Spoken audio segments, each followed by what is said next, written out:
अनेक श्रावकों ने अपने अपने तरीके से जो रिकॉर्डिंग किए थे उसका संकलन करके प्रत्येक शासन प्रेमी को सत्य हकीकत की, तथ्यों की जानकारी मिले, इस पवित्र हेतु से ये वीडियो सीरीज प्रकाशित की जा रही है। 10 मार्च 2022 नवरोजी लेन उपाश्रय घाटकोपर मुंबई में आखिर हुआ था क्या? हमने पिछले एपिसोड में देखा था कि स्थानिक श्रावकों ने पंडित महाराज जी के शिष्यों को पूज्यश्री का बेड छोड़ देने की सलाह दी थी। उसी समय उपाश्रय के दूसरे कोने में कौन सी हलचल हो रही थी वह इस एपिसोड में देखेंगे।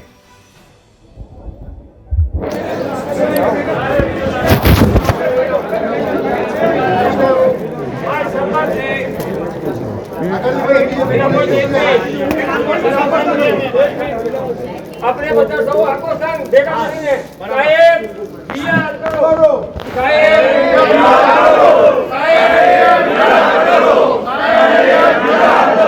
साहेब बिया करो साहेब बिया करो साहेब बिया करो बोलो बड़ा बड़ा मुनि स्वामी भगवान की जय। साहेब बिया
अपने आंगन जब कोई महात्मा पधारे उस समय तो जाने दो, लेकिन जब अपने यहां से दूसरे स्थान की ओर प्रयाण करे तब भी एक सदगृहस्थ के मुंह से न निकल सके ऐसे उद्गारों की ये गृहस्थ लोग नारेबाजी लगा रहे हैं। सोचिए, आक्रोश आदमी को कितने नीचे ले जा सकता है।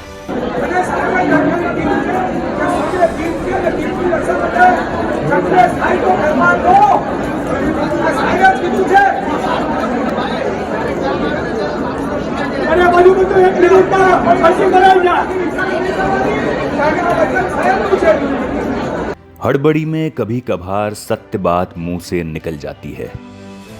इस हकीकत को चरितार्थ करते हुए हीरेन भाई इतना तो स्वीकार करते दिख रहे हैं कि वे खुद संकलेश कर रहे हैं या तो बढ़ा रहे हैं।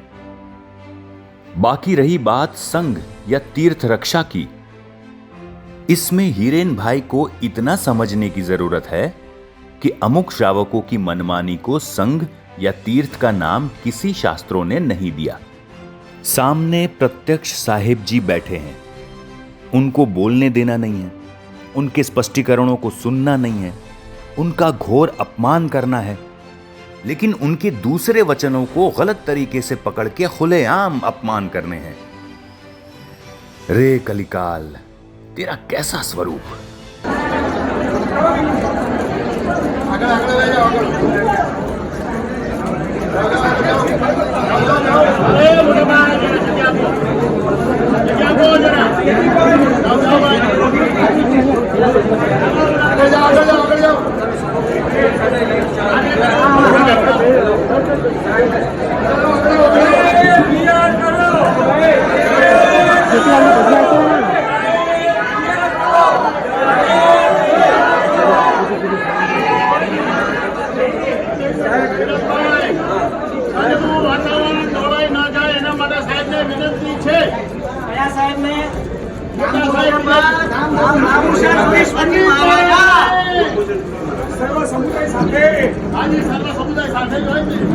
शायद इस श्रावक को लगा होगा कि इतने सारे लोग अनुचित कार्य करने की, भारी कर्मबंध करने की दौड़ में लगे हुए हैं, तो मैं भी क्यों पीछे रह जाऊं? इसलिए शायद इनसे रहा न गया होगा, ऐसा लग रहा है। सर एक बात हम लोग ये भी बनी हुई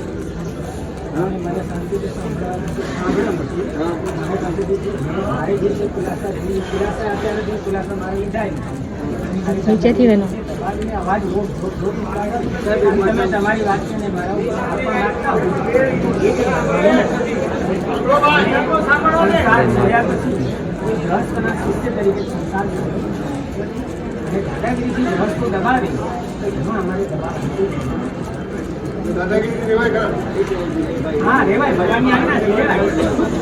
अरे भाई, यहाँ पर दादागिरी की बात आई ही कहां से? चतुर्विद संघ का उपाश्रय है। पंडित महाराज जी और उनका समुदाय उसी संघ के नायक या तो सदस्य हैं, तो फिर उपाश्रय में उतरने में दादागिरी कैसे कह सकते हैं? तो भी विशिष्ट संयोगों में भगवान की कैसी आज्ञा होती है, उसकी झांकी पंडित महाराज जी करा रहे हैं। साहब एक बात समझो,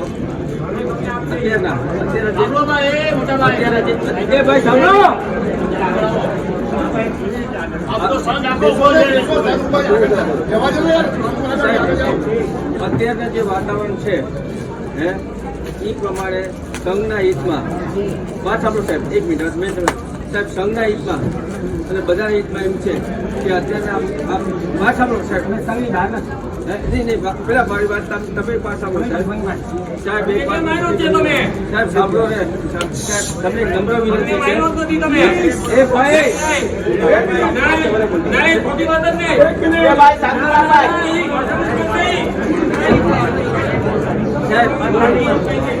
એક નમ્ર વિનંતી છે, આપણે જીવનમાં તમે બી અહીંયા છો, અમે બી છે, બેસીને કોઈ બી સોલ્યુશન થઈ શકે ભવિષ્યમાં, પણ અત્યારના વાત સાંભળો, અત્યારે શું છે લોટું ગરમ છે, એમાં બહુ સાહેબ આ વિનંતી છે, તો એક વાત સાંભળો, અમે તમને રિક્વેસ્ટ કરીએ છીએ અને આપણા સંબંધ નહીં ટકી રહે એની માટે હું તમને આ રિક્વેસ્ટ કરું છું।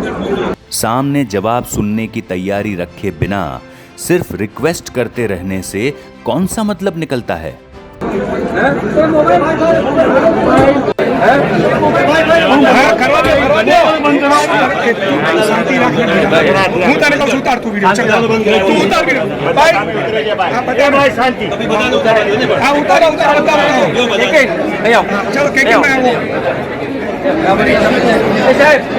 दूर जाओ बेटा, બધા દૂર જાવ છે। અરે હા, કઈ પણ બોલે તો આપણે ખબર પડે, આપણી માટે રેકોર્ડિંગ આપણે વિનંતી કરીને પછી ના પાડીએ છીએ। હું એટલા માટે આ રેકોર્ડિંગ કરું છું।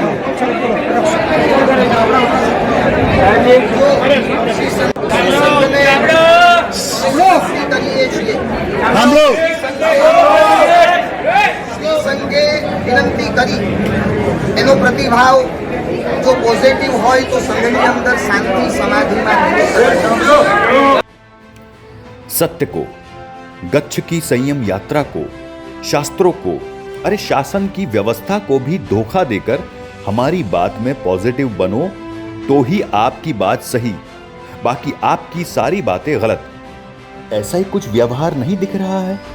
હવે જો શ્રી સંઘનું માનવા તૈયાર ન થાય, વડીલ આચાર્ય ભગવંત વરબોધી સુરી મહારાજ બેઠા છે, એમને ત્યાં જવું જોઈએ, હાથ જોડીને વિનંતી કરવી જોઈએ અને એમનું માર્ગદર્શન લેવું જોઈએ કે સાહેબ હવે મને બતાવો કે મારે શું કરવું।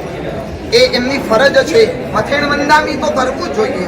જે વડીલ આચાર્ય અહીંયા બેઠા હોય અને એક સાધુ મથેણ મંદામી ન કરે અને આવીને ઉતરી જાય, આ કેવી રીતે ચાલે? उपाश्रय में प्रवेश करते ही सर्वप्रथम वडिल आचार्य श्री को मत्थेण वंदामी कहकर सुख शाता पूछी होने के बावजूद भी जाहिर में ऐसे गलत इल्जाम लगाना एक धर्माचार्य को शोभा देता है। કાલે કોઈ પણ આવી જશે, કાલે હિંગવાળા લેનમાંથી સ્થાનકવાસીઓના ધાડે ધારા ઉતરી જશે, સંઘ ચલાવશે નહીં। આ બહુ જ ખોટું થઈ રહ્યું છે સંઘ માટે। અને અમારો સમુદાય ભુવનભાનુ સુરી મહારાજના સંસ્કાર ક્યારેય અમે આવા સંકલેશ વાતાવરણમાં પડતા નથી। હવે જો આ વાતાવરણ બગડવાનું જ હોય એમાં અમારે નિમિત્ત નથી બનવું। સંઘ અમને રજા આપે તો અમે વિહાર કરીએ।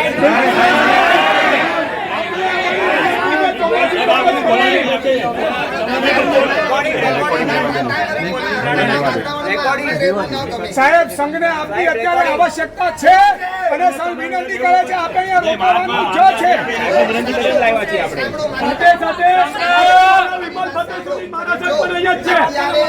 અત્યારે આપણી વચ્ચે વડીલ અહીંયા ઉપસ્થિત છે જો એક કઈ ગીતાર્થતા હોય ખરેખરું જો પંડિતપણું હોય તો એમણે ત્યાં જવું જોઈએ હાથ જોડીને મથેણ વંદનામી કહેવું જોઈએ અને અવગ્રહની યાચના કરવી જોઈએ જો આ ન કરતા હોય તો શાનું પંડિતપણું શાની ગીતાર્થતા સંઘ વિચારે એ ભાઈ શું છે સાહેબજી મેં જ કીધું છે સંઘ વિચારે સાહેબ મેં જ કીધું ભાઈ સંઘ વિચારે આ મારો કોઈ ડિસિઝન इन वहीवटदारों का एटीट्यूड तो देखो। जब उनके द्वारा किए जा रहे अनुचित वर्तन का कोई रिकॉर्डिंग करे तो हो हल्ला मचाकर जाहिर में धमकियां दी जा रही है, और जब उनकी इच्छा के अनुसार कोई रिकॉर्डिंग करे तो खुद की पसंदगी के धर्माचार्य से भी ऊपर जाकर रिकॉर्डिंग करने वालों को सपोर्ट दिया जा रहा है। धर्म क्षेत्र में भी कैसे डबल स्टैंडर्ड है। આ મારો કોઈ ડિસિઝન નથી જો સંઘ એટલે એમ કે ટ્રસ્ટીઓ સંઘ નથી બહુ ખોટી વાત છે કારણ કે આખા સંઘે ઇલેક્શન દ્વારા કે સિલેક્શન દ્વારા જે 11 15 20 25 કમિટી હોય એ સંઘનું પ્રતિનિધિત્વ કરે છે અને મારું ચોમાસું હોય મેં તમારી આગળ કોઈ વાત રજૂ કરી સંઘ કે સાહેબ આ અમારાથી નહીં થાય અનુકૂળતા નથી કાર્યક્ષમતા નથી જ્યાં સુધી મારા ખુલાસા શાંતિથી સાંભળવા તૈયાર નહીં થાય ત્યાં સુધી એક પક્ષની વાતોથી કંઈ ભણવામાં સંઘ 25મો તીર્થંકર છે। अब तो ऐसा लग रहा है कि यहाँ पर भगवान महावीर के स्थापित किए हुए श्री संघ को कोई स्थान नहीं है। यहाँ पर तो सिर्फ मुट्ठी भर गृहस्थों के समूह को ही संघ का नाम देकर उनकी आज्ञा सबके ऊपर थोपी जा रही है। क्या वे वहीवटदारों में साधु साध्वी श्रावक और श्राविका रूप चतुर्विद संघ समा जाता है?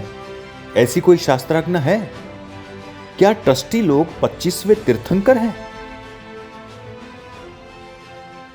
અને સંઘની આજ્ઞા જો ન માને ભદ્રબાહુ સ્વામીજી મહારાજ જે 14 પૂર્વના રચયાતા જાણકાર હતા અને 14 પૂર્વના જ્ઞાની ભદ્રબાહુ સ્વામી મહારાજ પણ નેપાળમાં પોતાની સાધના છોડી અને એક સંઘ ખાતર પાછા આવ્યા જો 14 પૂર્વી જેવા પણ સંઘની આજ્ઞા માને તો તમારું પંડિતપણું ક્યાં રહેશે આમાં। भद्र बाहु स्वामी जी ने शासन की व्यवस्था के लिए संघ की विनती को भी अमान्य कर दी थी। ये घटना प्रसंग न बोलना हो तो वो आपकी मर्जी, लेकिन जो प्रसंग बता रहे हो वो तो ठीक से बताओ। भद्र बाहु स्वामी जी कहीं से भी वापस नहीं पधारे थे, लेकिन खुद की साधना को एडजस्ट करके वाचना देने को तैयार हुए थे। તો તમારું પંડિતપણું ક્યાં રહેશે આમાં ખાલી ખોખલું પંડિતપણું આ શોભાસ્પદ નથી તમારે વડીલ પાસે જવું જ જોઈએ સંઘનું ન માનો તો ઠીક છે અહીંયા વડીલ બેઠા છે વડીલને પણ નહીં કાઢો તો તમારા શિષ્યો તમને શું કાઢવાના પછી તમારા શિષ્યો તમને કાલે છોડીને જતા રહેશે। अभी तो दृष्टांत बता रहे थे कि युग प्रधान 14 पूर्वधर और संघ नायक ऐसे भद्र बाहु स्वामी जी जैसे धर्माचार्य को भी संघ की आज्ञा मानने की होती है, और अब बता रहे हैं कि संघ की आज्ञा नहीं मानोगे तो ठीक है, लेकिन भद्र बाहु स्वामी जी की अपेक्षा से सामान्य ऐसे एक वडिल धर्माचार्य को तो मानना ही चाहिए। दोनों में से कौन सी बात बोलने वाले को मान्य है वो पहले तय करके बता सकेंगे।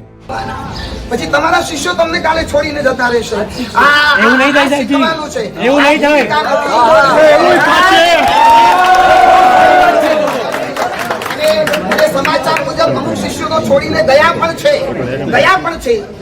यदि भुवन भानुसुरी समुदाय के कोई महात्मा समुदाय छोड़कर चले गए हो तो क्या समुदाय के नायक आचार्य खुद ही के वडीलों का नहीं सुनते थे?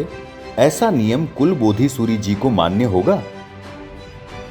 बाकी वडिल आचार्य श्री से प्राथमिक उचित व्यवहार तो पंडित महाराज जी ने किया ही है, और आगे बढ़कर वडिल की ओर से उचित व्यवहार होने का वचन मिले तो अवग्रह मांगने की भी तैयारी पंडित महाराज जी ने दर्शाई ही है, तो भी इतना आक्रोश। શિષ્યો આવું શીખવાના એટલે જેના માથે ગુરુ ન હોય આજે તમે મારી ફરિયાદ કરવી હોય તો મારા ગુરુ મહારાજ વરબોધીસુરી મહારાજ પાસે જશો એમનું ન સાંભળું તો મારા ગચ્છાધિપતિ રાજેન્દ્ર સુરી મહારાજ પાસે જશો.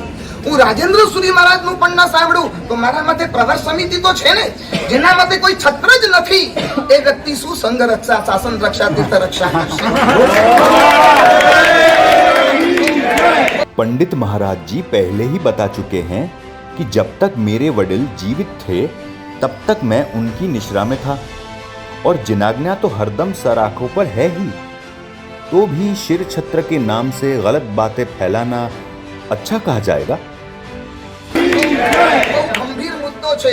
મને પંડિત મહારાજ માટે આજ સુધી ખરેખર માન હતું, ખરેખર એમનું તત્વ, એમનું નોલેજ ખરેખર માન હતું. પણ આજ अभी तो आचार्य श्री बता रहे थे कि पंडित महाराज जी के ऊपर कोई छत्र नहीं है, तो फिर यहाँ पर सवाल ये होता है कि आचार्य श्री को पंडित महाराज के ऊपर कल तक तो बहुमान था, तो क्या शिर छत्र बिना के महात्मा के ऊपर आचार्य श्री बहुमान रखते थे और आज अचानक उनके ऊपर शिर छत्र होना चाहिए ऐसा ज्ञान हुआ? જે જોયા પછી બધા માનનો ભૂકો થઈ ગયો. આની અપરાધ આખું સંઘ જ્યારે સંકલેશમાં હોય. તમારી પહેલી ફરજ છે, તમારી પહેલી ફરજ છે વડીલ આચાર્ય ભગત પાસે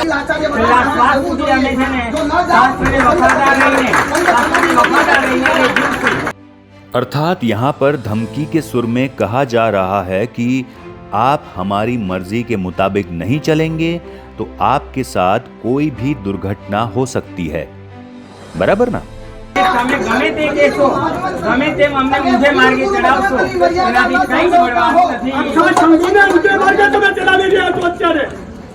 આખા બધા ભારતના સંઘોને ઊંધા માર્ગે ચડાવી રહ્યા. અને તમારા સટ્ટા ચાલકો છે એ કેવા કેવા વિડીયો આપે છે કે પવન સમિતિ આમ, સિંચન સૂર્ય આમ, ઉદય વલ્લભ સૂર્ય આમ, એ બધા ખોટા. તમે એક જ શોધું. અરે બધા ગચ્છોને માન્ય નથી તમારે, અને તમે એક જ માન્ય. અમે સવારથી બેઠા છીએ, એનો તો પંખો છે, અમે તો પંખો નથી. कोई बीमार व्यक्ति के सिर पैर दबाए जा रहे हो, उस बीमार व्यक्ति को बहुत मजा है, ऐसा कह सकते हैं? क्या इतनी कॉमन सेंस भी नहीं है? हमने भी नहीं, हमने भी नहीं, हमने भी नहीं.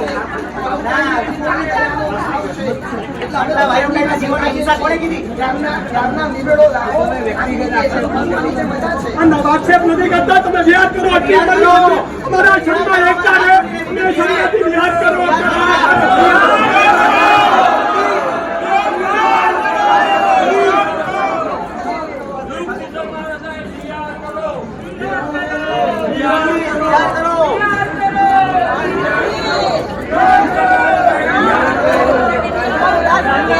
अभी माया नहीं करो, अभी माया नहीं करो, संघों ने एकता नहीं तोड़ो. तपागच्छ के साधु तपागच्छ के स्थान में स्थिरता करे, उसको माया कहने की, संघ भेद कहने की नई व्याख्या ये ट्रस्टी श्री बना रहे हैं.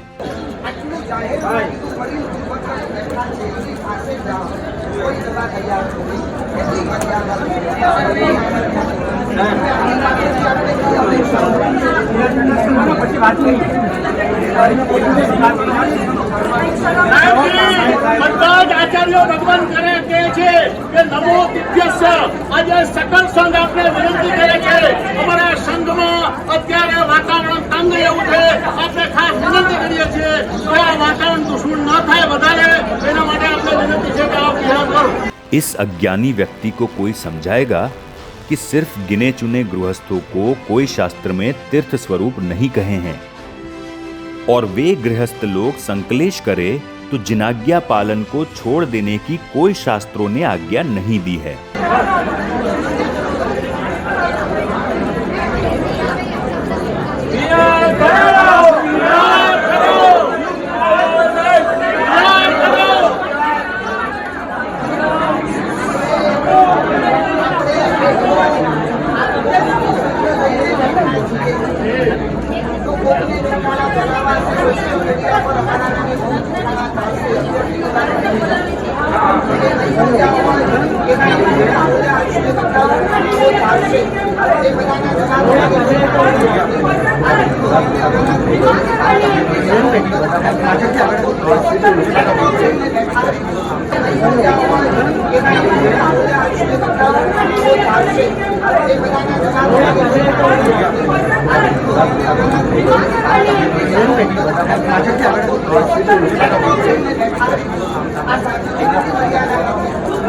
एक बाजू मुझे पंडित महाराज जी पर बहुमान था ऐसा कहना, दूसरी ओर अवास्तविक और अप्रस्तुत बातें कहकर गलत निंदा करना, बोलने वाले की कौन सी मानसिकता दिखाता है?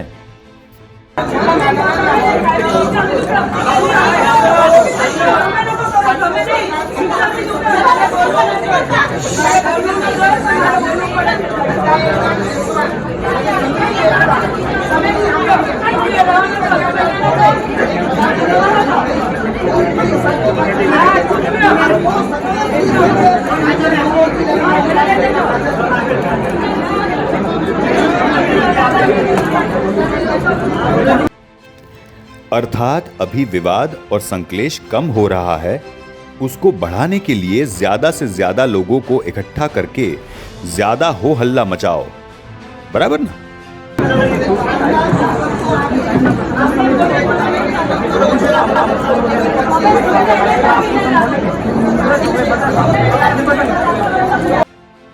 अभी अभी तो कुलबोधि सूरी जी ने पंडित महाराज जी को कहा कि संघ का नहीं मानोगे तो ठीक है, लेकिन वडिल आचार्य का तो मानना ही चाहिए। अब वे ही कह रहे हैं कि गुरु का स्थान बाद में है और संघ पहले है। कोई बता सकेगा कि दोनों में से कौन सा विधान आचार्य श्री के हिसाब से सही है?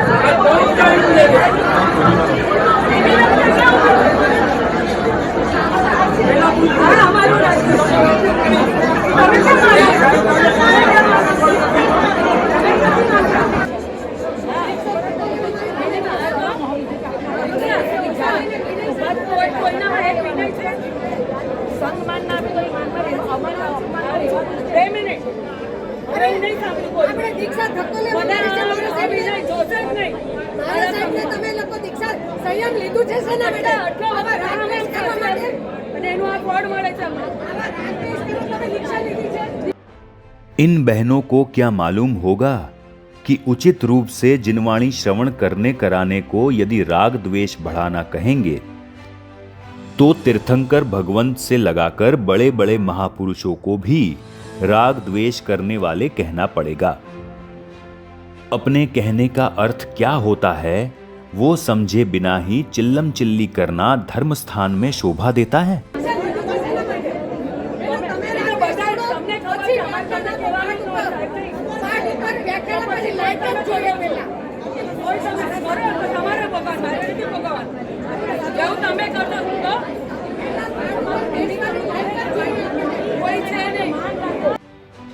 पाठ पर बैठने की लायकात क्या होती है, उसके शास्त्रीय मापदंड क्या इन्होंने पढ़े हैं? उसके बिना सर्टिफिकेट बनाने के लिए इन लोगों को किसने नियुक्त किया है? क्या इतनी ही इन लोगों की लायकात है?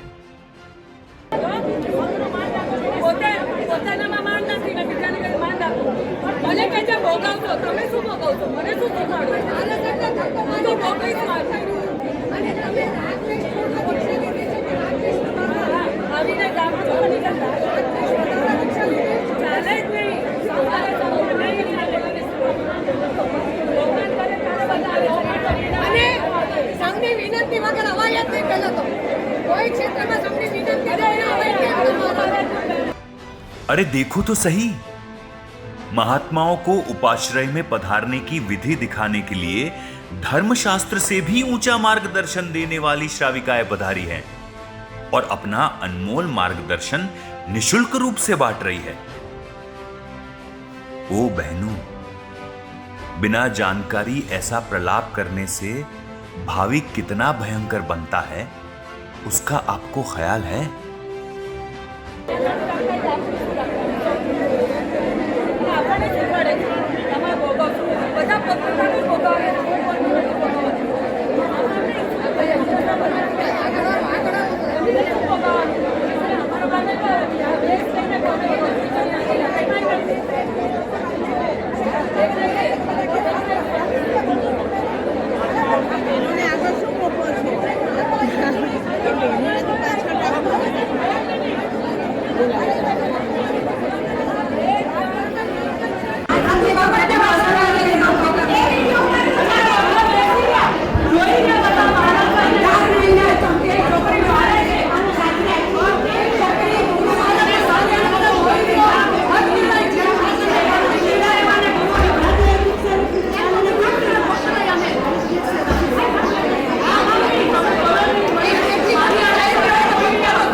પરમાત્મા મહાવીર સ્વામીએ પણ જ્યાં અપસ્થિતિ થઈ હતી અને ત્યાંથી ચતુર્માસના દરમિયાન વિહાર કરી લીધું છે. તો આપણે આટલો બધો સમાજ આચરણ કરીએ છીએ.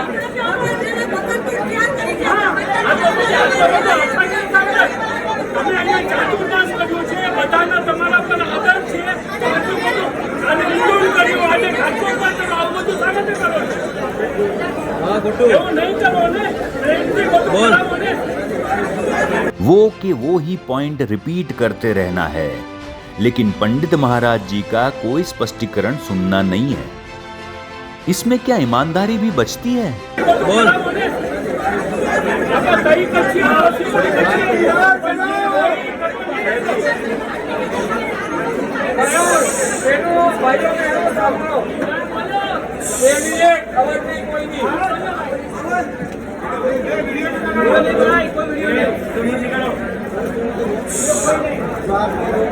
देख ली ना वहीवटदारों की दादागिरी.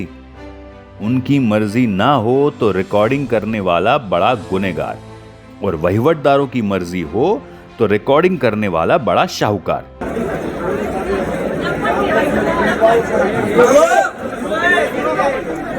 शांति रखो.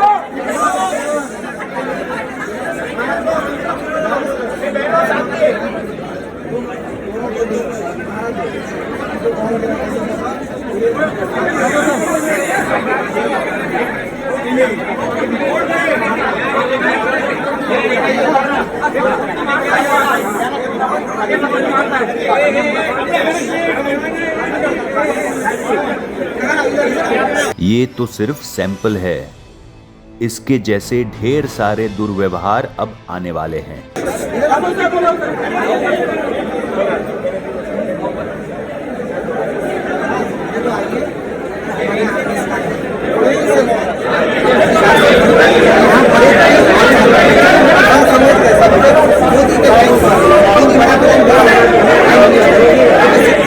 बड़े होने का गलत ख्याल कितना जोर से पकड़ रखा होगा, इसका अंदाज हर ठिकाने पर होने वाली बातों से आता है.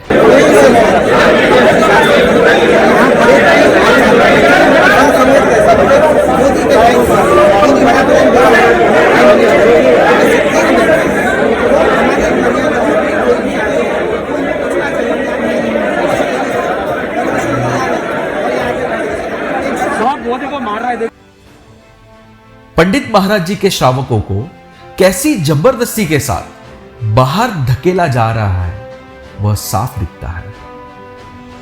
पुलिस के आने पर भी स्थानिक श्रावकों के दुर्व्यवहार में कोई फर्क पड़ा हो ऐसा अब तक दिखा नहीं है.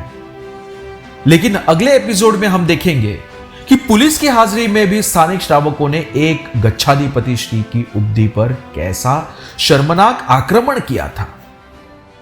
आखिर हुआ था क्या?